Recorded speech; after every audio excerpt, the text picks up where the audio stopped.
was my first day in Buenos Aires. I plopped my bag down at the hostel and hit the streets to explore the city for the first time, but more immediately to get me an empanada. I was starving and had heard that Argentina has some great empanadas. Most people know Argentina for its beef, for its wine, but Argentina is also famous for its pizza and its empanadas. This video is about empanadas, of course, so I won't get too deep into the pizza, but eating a piece of pizza in the downtown area of Buenos Aires is a cultural experience. You just walk in, order what you want, usually with a Coke or a beer, 75% will be drinking beer, and then stand at a high-top table, no chairs, eat your pizza with a fork and knife, and leave. But usually it's packed, totally jammed. Putting in an order, finding a spot to eat, you go at the right time, and that's nearly impossible. That's why I call it a cultural experience. And it's pretty good pizza too, depending on where you go. It's a thicker pizza. It's good. Just shut up and try it. Now this is an empanada. It's like a little meat pie basically. In fact, it's often referred to as a meat pie in Jamaica and lots of other Caribbean islands. And strangely, also in Australia where it's very popular as well. So I go for my walk and right off the bat see a bunch of empanadas in a little hole in the wall. So I kind of nervously went in. You never know how this is gonna go. I hadn't spoken Spanish in close to 10 years at that point. I went in and looked everything over. They all looked really good and there were so many of them. There was at least a dozen different kinds with little signs saying what each one was. They had ham and cheese, just cheese, tuna, fried, baked, tons of different stuff. They all looked amazing to me, but there was one in particular that got my attention, both because I hadn't seen the word before and because of what I thought it was. It just said choclo, so I asked the guy, choclo is chocolate? Choclo is chocolate? I was thinking choclo was just an abbreviation for chocolate, and he answered, yes. Hallelujah!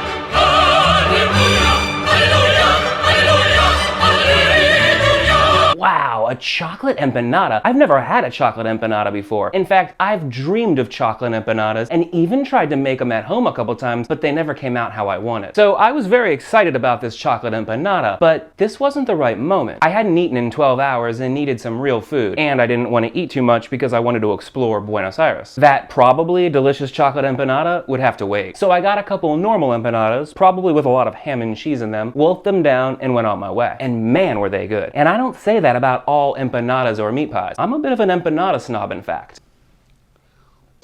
This is disgusting. This is not even an empanada.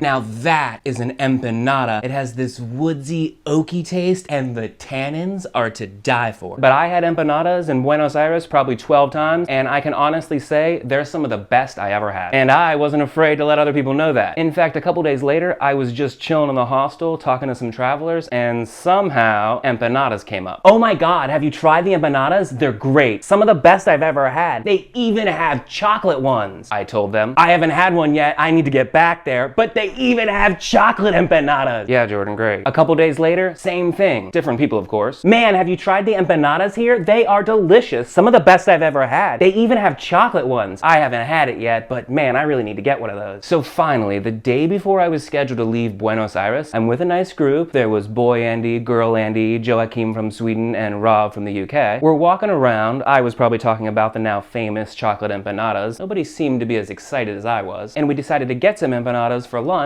then head to the nearby park to eat them in a pleasant atmosphere. And that's exactly what we did. I got 2 savory empanadas, and then I got a third empanada, the chocolate empanada. I was leaving tomorrow. It was now or never. We get to the park, I stick my hand in the bag and pull out the first empanada. I obviously wanted to save the chocolate one for last, so I broke off the corner, or bit it off, I don't remember, and saw right away it had some cheese or ham, a little grease, so I knew I was good. I devoured that first empanada and again stuck my hand in the bag, hoping to pull out the last non-chocolate empanada. I broke off the corner, or bit it off, and again, a little bit of cheese, grease. Man, I'm good. I finished the second empanada, but this time I didn't have to check anything. There was only one empanada left in the bag. The laws of physics told me it was the chocolate empanada. I take that empanada out of the bag. It's still warm. This is gonna be good. I lift it up to my face. I open my mouth. I stick that empanada in my mouth, and grease and cheese and corn goes shooting into every direction of my mouth. It was good. Don't don't get me wrong, but it wasn't chocolate. So I announced my dismay to my friends, and one of them calls me an idiot and laughs. Choclo doesn't mean chocolate. Choclo means corn. It turns out that choclo along with humita are both words that in Argentina at least mean corn. So if you're ever in Buenos Aires and you're craving a nice golden fried chocolate empanada, get over it. If you like this video, press the like button. It's not that hard. Have some courtesy. Don't be a jerk. You're gonna edit this out, right?